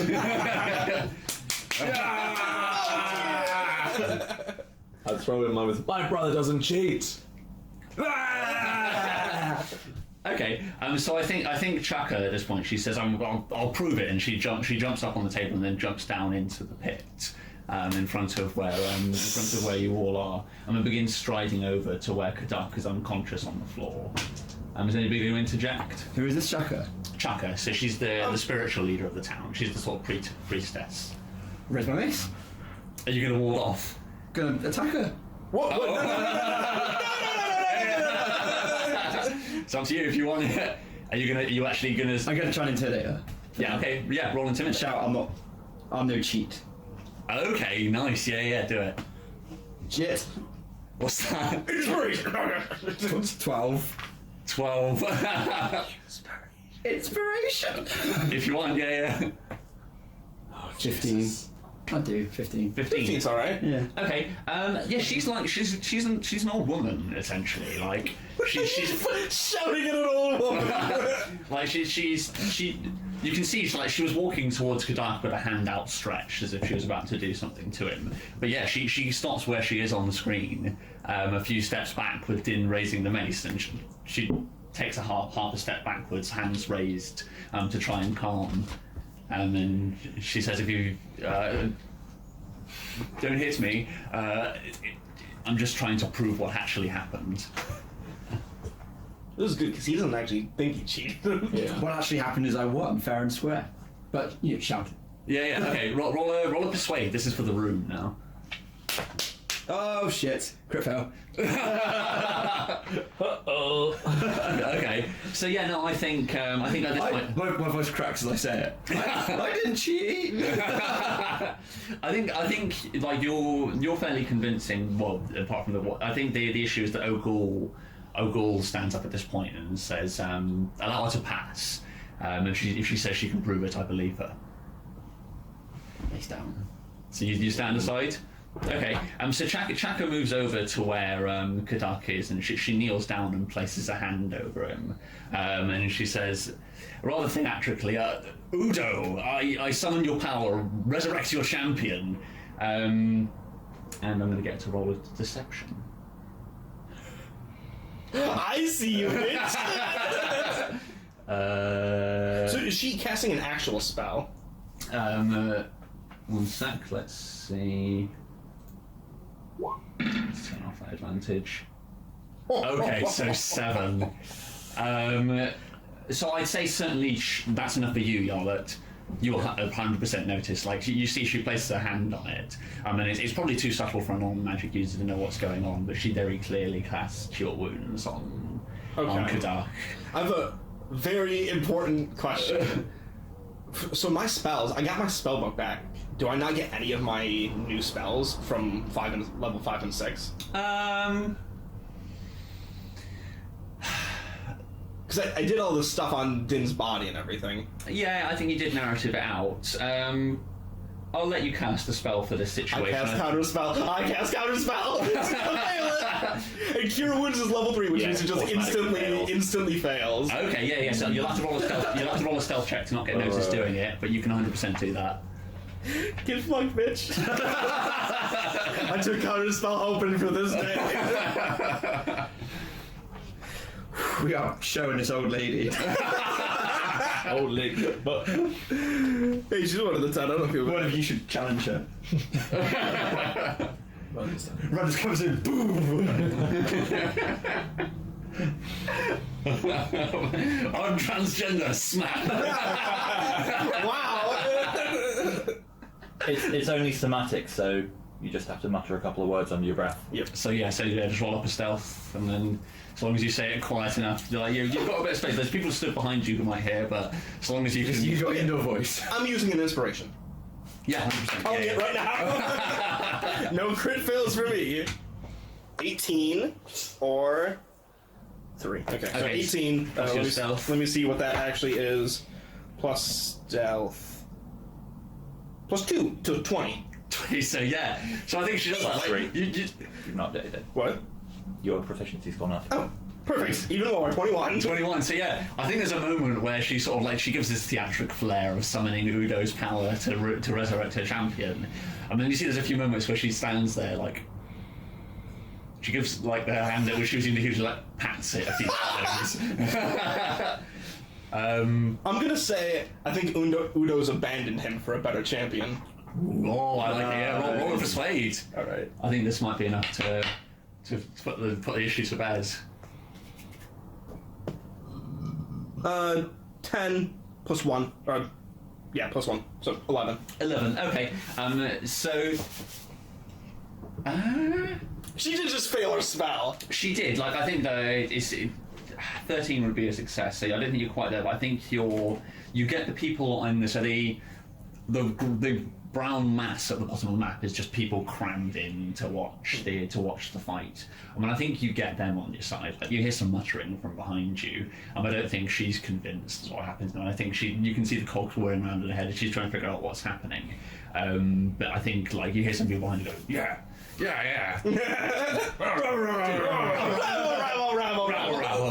Also, the map looks a little bit like a perspective drawing of a toilet. Shit in the bottom. Like, oh shit. Nice. Okay. You're beautiful. Thank you. So is the Good input there, Stephen. I say what I see.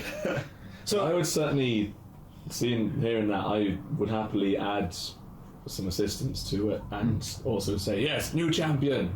Din is Udo's new champion. Attempt to assist that suggestion. Okay, nice, yeah. Roll a... So decide for yourself what you're rolling. So if you can either roll a persuade if you're trying to persuade the 10, or if you're trying to do the same as previously and get the crowd on your side, it'll be a performance. Cool. I do persuade. So which one are you rolling there before you roll Oh, it? yeah. Don't crit fail. Well, now you've said it. Yeah, I can spare an inspiration for this one, because this might come handy. I will attempt to go for persuade with the 10. Okay, nice, yeah. Because... Well, 9. The 9 now. That is true, you're not wrong. No, that's pretty good already. 19. 19. Roll to see if you crit. Because you use your inspiration. So. Yeah. No. So I think that's enough, and I think that the person who pipes up is Shagger. I think he points to he stands up in his chair and he says, "Enough of this foolishness. Din won fair and square."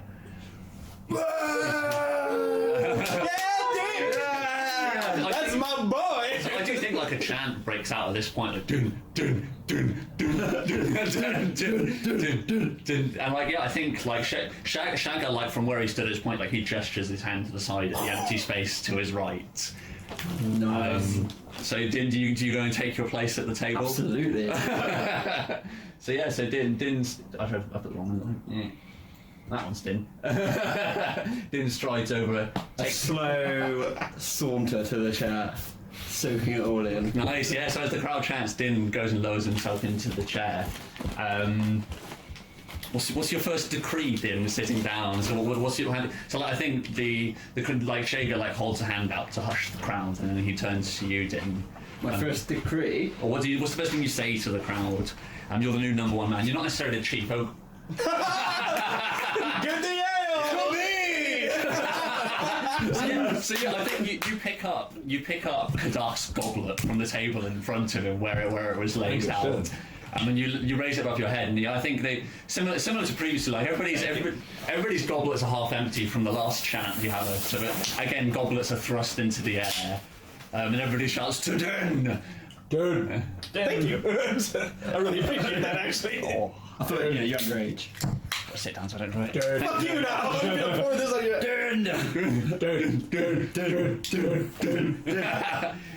For the tape, we are drinking Bud Light.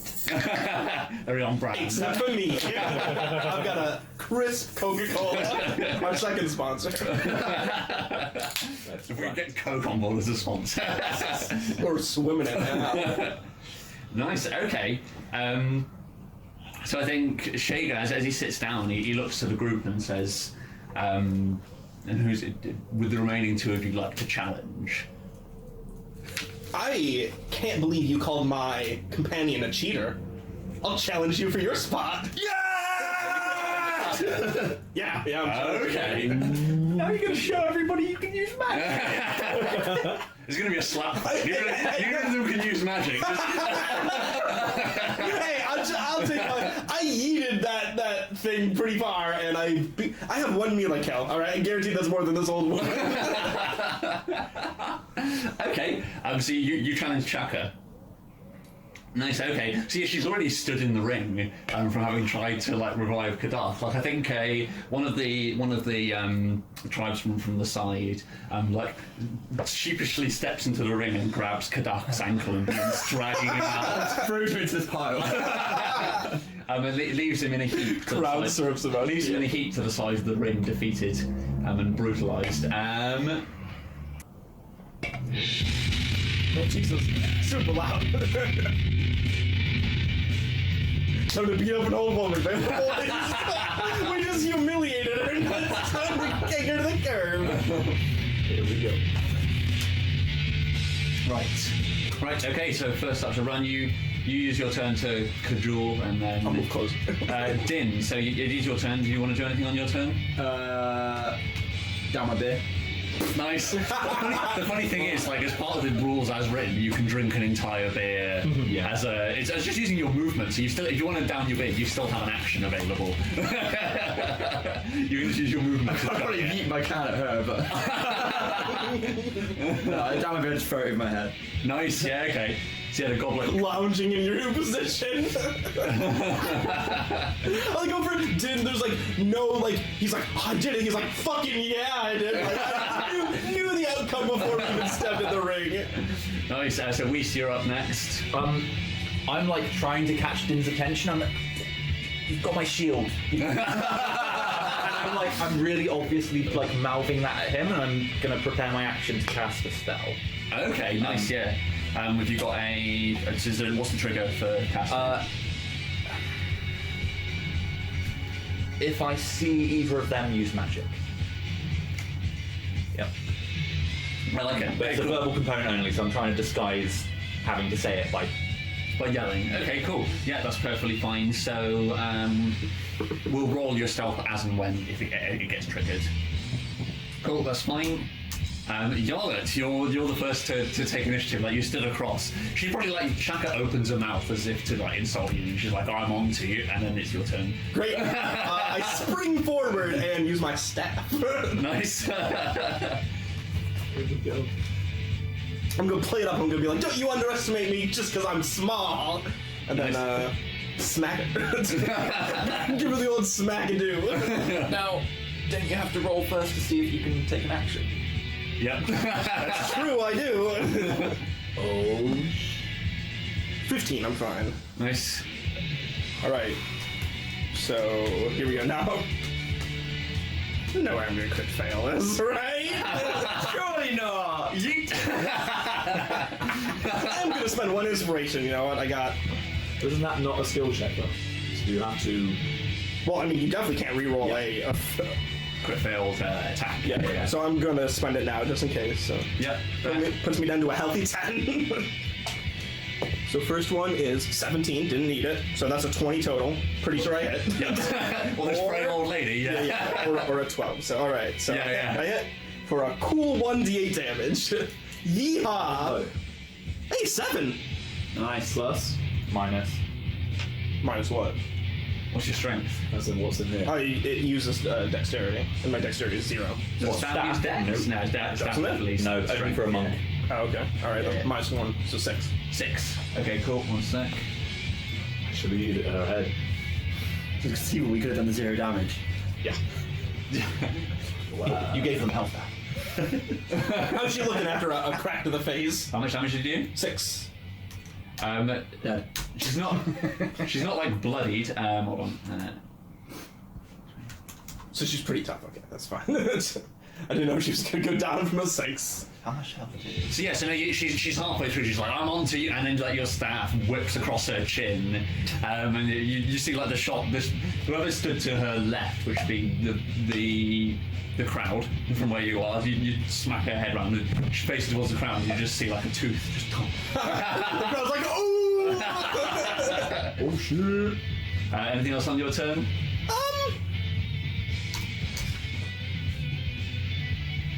You can handle the tooth. No, I'm alright. Fuck off! Yeah, no, I'm good for now.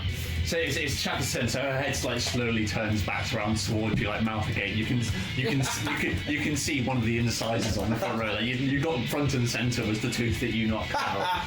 And she's old, so they weren't very firmly held in. But there's a moment where you just see her tonguing at the space between where her tooth used to be.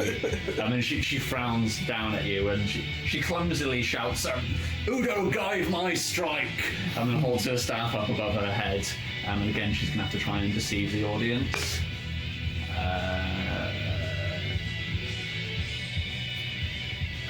It's worth. Oh yeah, so we'll the stealth first. Shit at this. So for you, Issa, it would be very obvious right now that she's casting a spell. And for me too. For you as well. Like for you, like she's like, "Udo, cast my guide my strike." Shillelagh. So what's she using? Shillelagh.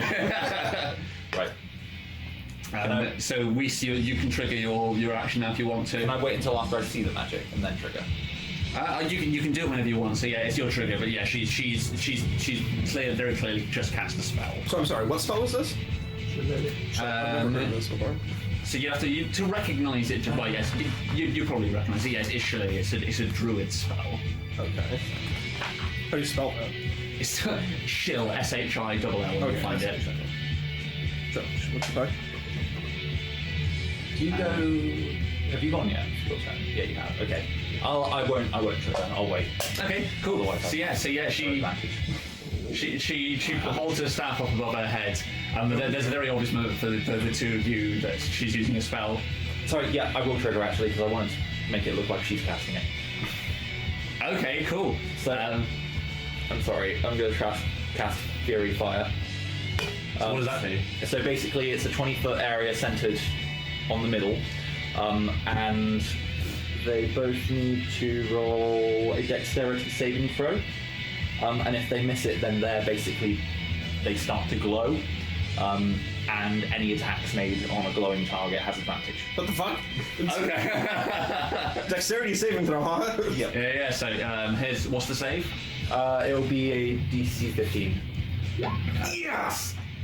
She rolls 14. Yeah, I got legit 15, so woo! When she goes to attack, she starts glowing a deep purple. Like Yes. it's like an aura around her. Yeah, so like, it's very obvious. Like she holds herself up and she says, "Udo, guide my strike." And then she begins to glow purple. Shall I do stealth with advantage as well? Yeah, go for it. Attack her in the sky. Okay, so that's a Jack in the wide sky. 15 or a 5. Purple. So it's 20 stealth. Nice. So yes, you succeed in doing it stealthily through your cheers. What's my deeper? That was a gamble. Yeah, there's a moment where the crowd are like I was like, ooh, what? There's like some like the cheering very quickly turns to like mumbling. She's like glowing purple. She's still over the course of a couple of seconds there, so she's still going to swing at you, Yarlet. Okay. So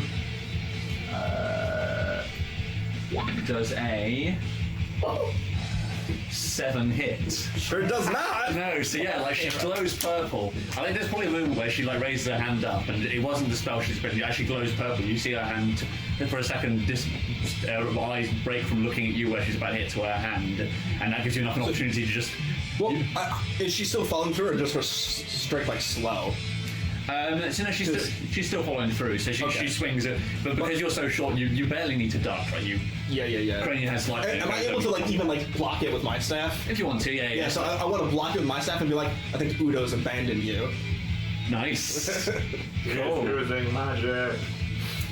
You're going to use your reaction to yell that she's using magic, Run? Chaka's using magic. Nice. Okay.